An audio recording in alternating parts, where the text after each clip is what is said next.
Selamat pagi, kami dari kelompok 11 ingin mempresentasikan tentang materi tentang gelombang elektromagnetik. Dengan nama kelompok yang pertama Bagas Sota Durga Sianturi, yang kedua Brian Jok Santafilus, dan yang ketiga Roy Francisco Kurniawan Arwan. A. Hipotesis Maxwell. Perubahan medan magnet pada dinamo dapat menimbulkan medan listrik dan sebaliknya, perubahan medan listrik dapat menimbulkan medan magnet. Percobaan yang digunakan Maxwell dalam hipotesanya adalah dua bolam isolator yang diikat pada ujung pegas. Kedua bolam diberi muatan listrik berbeda, yaitu muatan positif dan negatif. Perbedaan listrik yang diberikan pada pegas terhadap waktu akan menghasilkan medan magnet yang berbeda pula. Lanjut. Yang kedua, sifat gelombang elektromagnetik. 8 sifat gelombang menangkap pancaran gelombang oleh Salbiah, yaitu yang pertama, gelombang elektromagnetik berupa gelombang transversal. Yang kedua, perubahan medan listrik E dan medan magnet B terjadi pada saat yang bersamaan. Yang ketiga, arah medan listrik E dan medan magnet B saling tegak lurus. Yang keempat, kuat medan listrik E dan medan magnet B besarnya berbanding lurus satu dengan yang lain. Yang kelima, arah perambatan gelombang elektromagnetik selalu tegak lurus arah medan listrik E dan medan magnet B. Yang keenam, gelombang elektromagnetik dapat merambat dalam ruang hampa. Yang ketujuh, laju rambat gelombang elektromagnetik dalam ruang hampa merupakan tetapan umum konstanta C sama dengan 3 kali 108 M per second atau meter per sekon atau meter per detik. Yang kedelapan, gelombang elektromagnetik dapat mengalami proses pemantulan, pembiasan, polarisasi, interferensi, dan difraksi atau lenturan. Lanjut yang ketiga, C atau spektrum. Spektrum gelombang elektromagnetik adalah spektrum kontinu di mana masing-masing jenis gelombang elektromagnetik yang berbeda didefinisikan dalam rentang panjang gelombang tertentu. Spektrum gelombang elektromagnetik terdiri dari yang pertama gelombang radio, yang kedua gelombang mikro, yang ketiga sinar inframerah, yang keempat cahaya tampak, yang kelima sinar ultraviolet, yang keenam sinar X, dan yang ketujuh sinar gamma. Yang pertama, gelombang radio. Gelombang elektromagnetik terpanjang dengan rentang frekuensi terendah dalam spektrum elektromagnetik. Panjang gelombang radio berkisar antara 0,3 hingga 600 meter dengan rentang frekuensi sekitar 5 kali 105 Hz sampai 109 Hz. Gelombang ini diradiasikan oleh muatan yang bergerak dipercepat dan oleh osilasi muatan dalam rangkai listrik seperti rangkaian LC.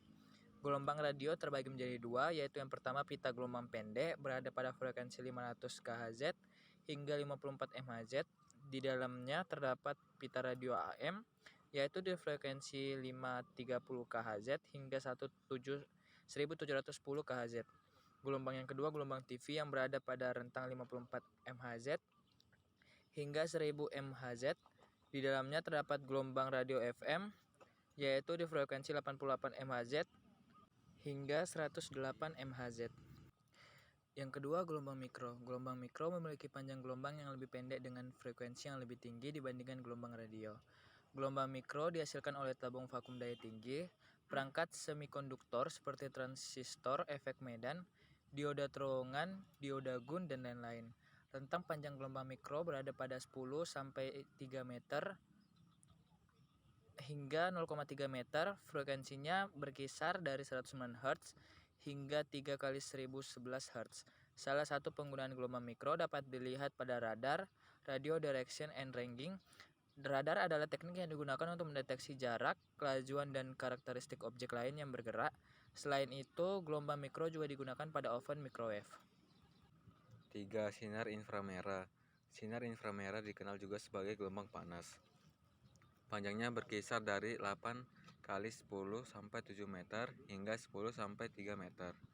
Dengan frekuensi 3 kali 10 pangkat 11 Hz sampai 4 kali 10 pangkat 14 Hz. Sumber utama radiasi gelombang inframerah adalah radiasi termal yang dipancarkan oleh semua benda panas. Ketika sebuah benda dipanaskan, atom dan molekul penyusunnya mendapatkan energi panas dan bergetar dengan amplitudo yang lebih besar.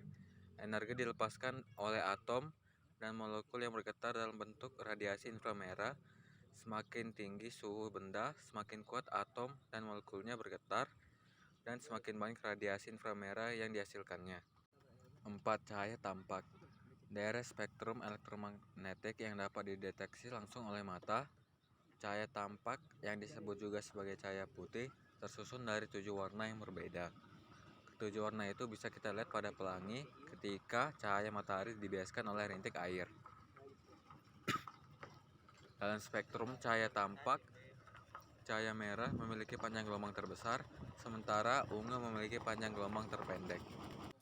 5. Sinar ultraviolet.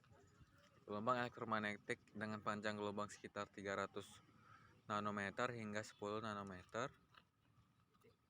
Rentang frekuensinya berkisar dari 8 kali 10 14 Hz sampai 3 kali 10 pangkat 16 Hz.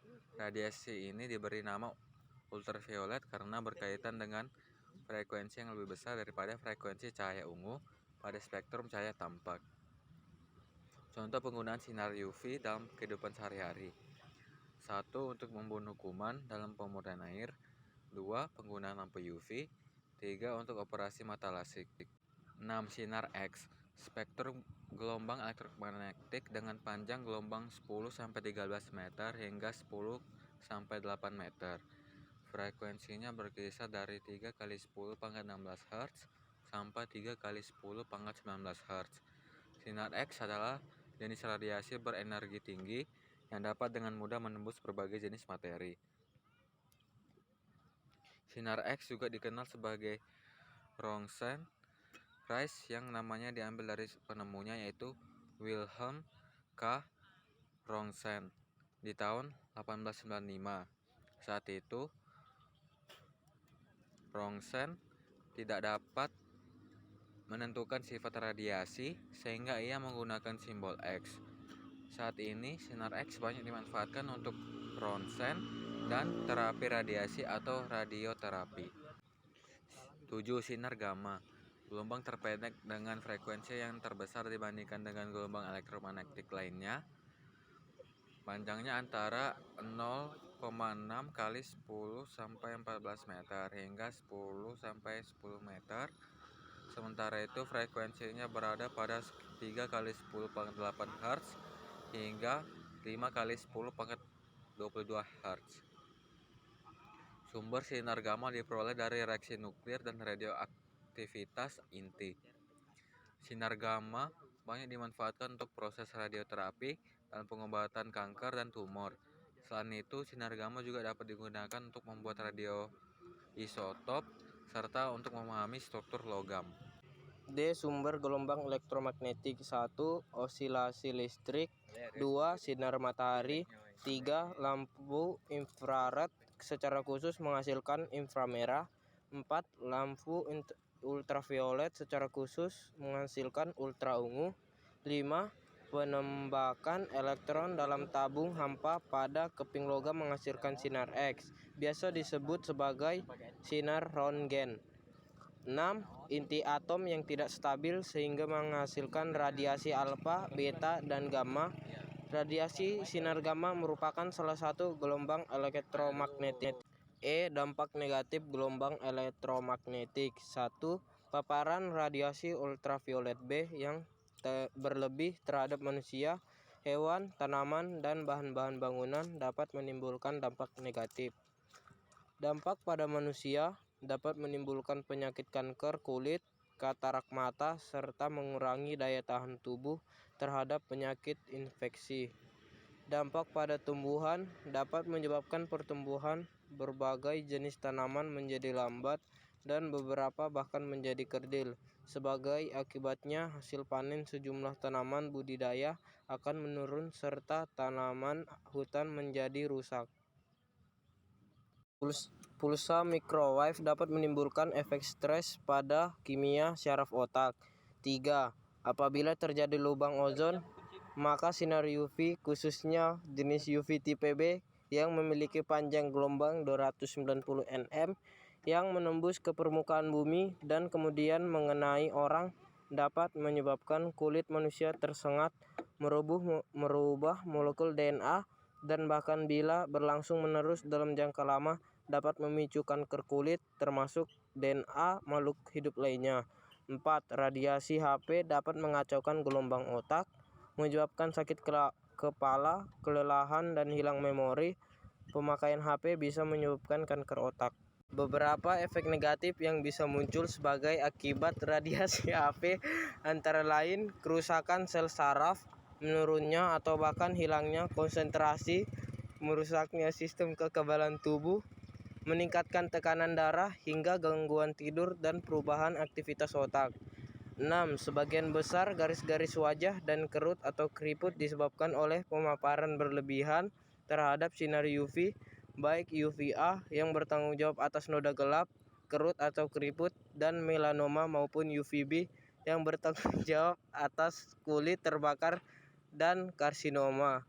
7. Dampak negatif Wi-Fi sehubungan dengan radiasi elektromagnetik, keluhan nyeri di bagian kepala, telinga, tenggorokan, dan beberapa bagian tubuh lain bila berada dekat dengan peralatan elektronik atau menara pemancang. Sekian dari kelompok kami dan terima kasih.